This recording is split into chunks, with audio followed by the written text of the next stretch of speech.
used to think my life was a series of endings. A project I'd abandon when it got difficult. A dream I'd lock away when it seemed too far. A version of myself I'd quietly retire because the world felt too heavy to change. I'd stand at the edge of my own potential, feel the dizzying height, and always take a step back. It felt like wisdom. It felt like self-preservation, but it never felt like living.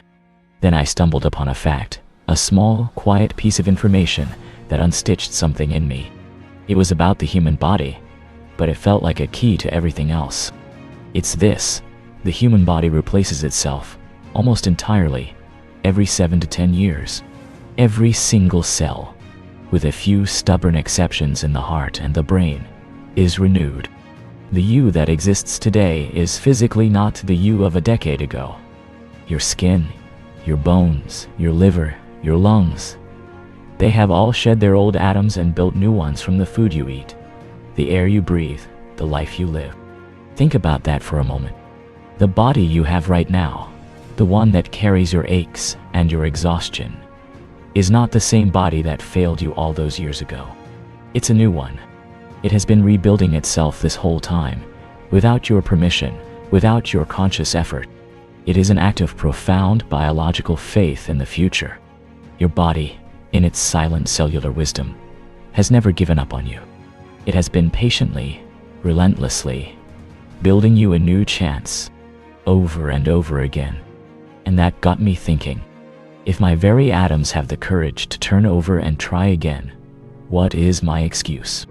If my bones, which once felt so brittle with disappointment, are now, literally, brand new, then what am I still carrying? The weight isn't in the cells. It's in the memory they hold. It's in the story I keep telling myself. The story of endings. So I decided to run an experiment. A single, simple change. I called it the experiment of me. I just want to see what happens if I don't give up. Not in a grand, heroic way. Not with a banner and a trumpet fanfare.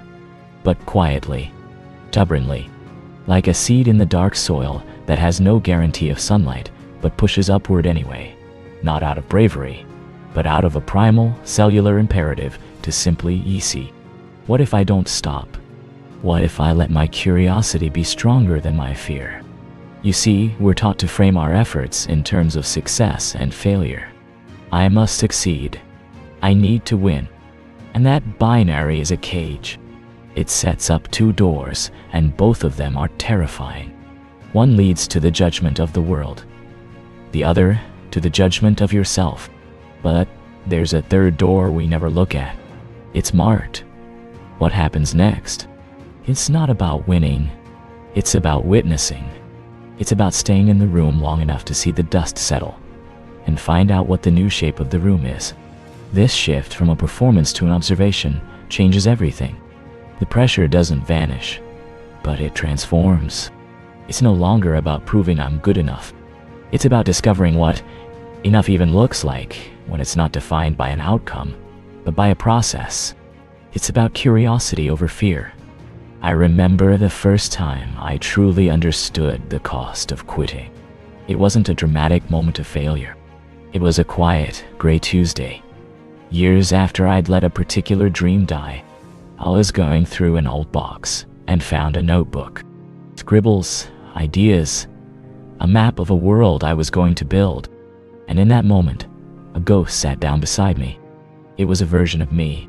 He was brighter, his eyes weren't tired, and he had a quiet confidence that came from having built the thing he'd set out to build. He wasn't arrogant or boastful. He was just complete. And he looked at me with a sadness that wasn't pity, but a kind of shared grief. He was the man I would have met if I had stayed. Every time you give up, you kill a version of yourself that could have existed. You don't just fail to reach a destination. You annihilate the traveler who was meant to arrive. What if this time you stay long enough to meet them? This is the alternate universe you never saw. It's not a fantasy of fame or fortune. It's the simple, solid reality of a person who knows what it is to finish. to have seen a thing through. That person has a different posture, a different light in their eyes. They carry a quiet knowledge that is more valuable than any trophy. The knowledge of their own endurance. And they are waiting for you, just on the other side of your next moment of wanting to quit. The urge to walk away is always strongest right before something breaks. Not you. The pattern. The logjam. The resistance. It feels like a solid wall, and your mind, in its desire to protect you from the pain of beating your head against it, tells you it's time to stop. It's logical. It's sane. But what if the wall isn't as thick as it seems? What if it's just a final, desperate illusion projected by your fear? Most people quit right before the breakthrough. They turn away at the last door, convinced it's locked, never leaning their weight against it to feel the latch give. They walk away from the treasure room, because the corridor leading to it was dark and cold. Your success isn't always far. Maybe it's just one more step, one more email, one more sketch, one more conversation, one more rep, one more day. You'll never know what was behind that last door if you walk away. The hidden reward is always positioned just beyond the point where comfort ends. So I started to treat my life as the experiment called me Dead Eye. I stopped thinking of it as a struggle, a test I was doomed to fail. I started seeing it as a laboratory. What happens if I keep showing up, even when I have nothing to offer but my presence? What does the world do to someone who refuses to quit? How does the universe respond to a constant, gentle, unyielding pressure?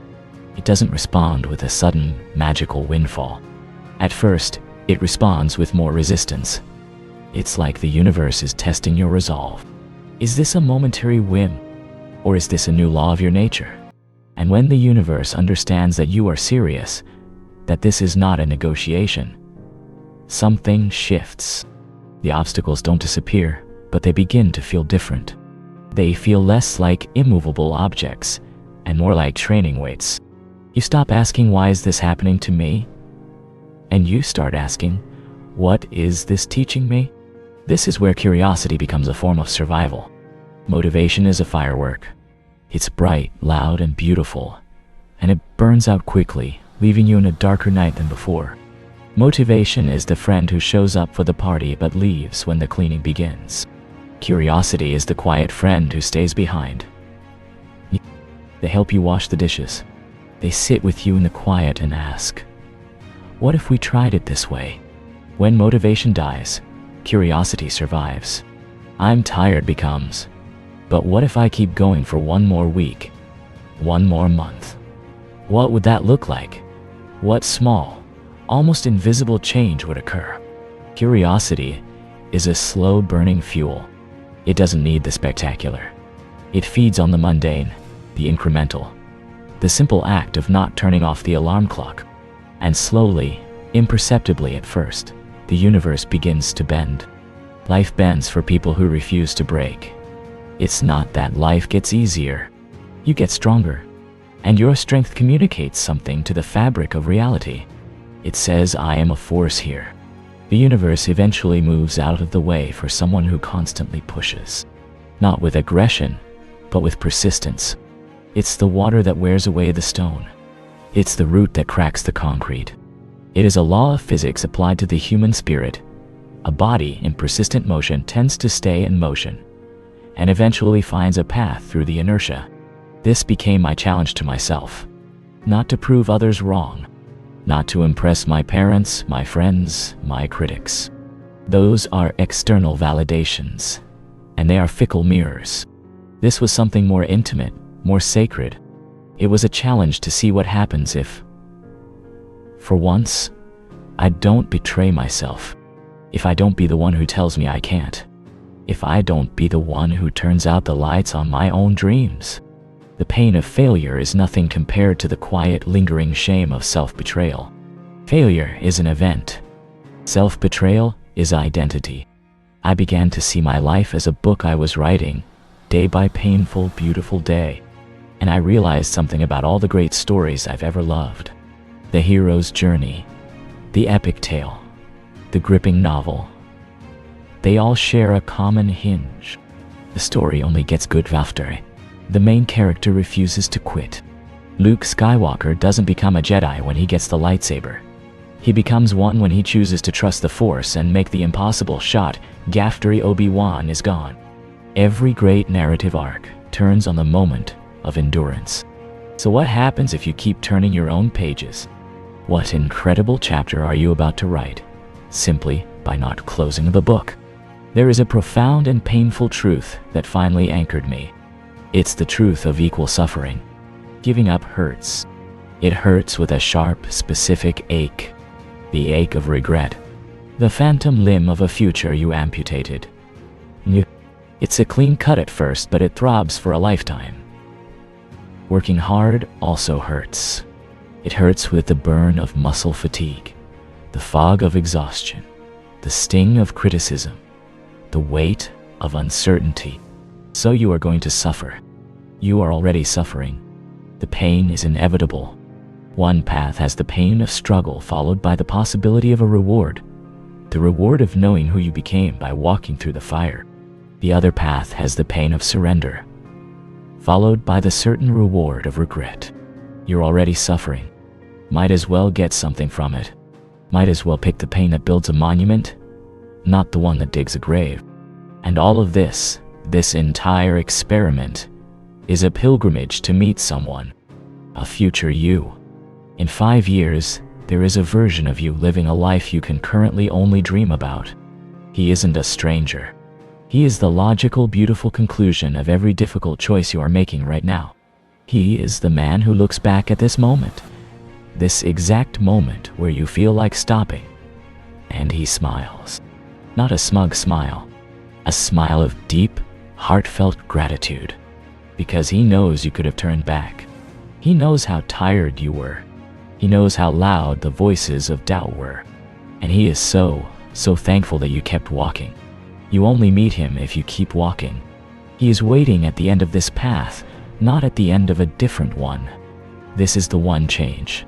This is the single seismic shift that recalibrates a lifetime. It is not a change in tactic, but a change in identity. You are no longer someone who is trying to succeed. You are someone who is discovering what happens when they don't stop. The question is no longer, can I do this? The question is now, I wonder what will happen if I do. So here is my challenge to you. Your CTA, as natural as the next breath. Pick one thing, just one. It doesn't have to be the big thing. It can be the small, nagging thing. The project gathering dust in the corner. The skill you said you'd learn. Conversation you need to have. The health goal you keep postponing.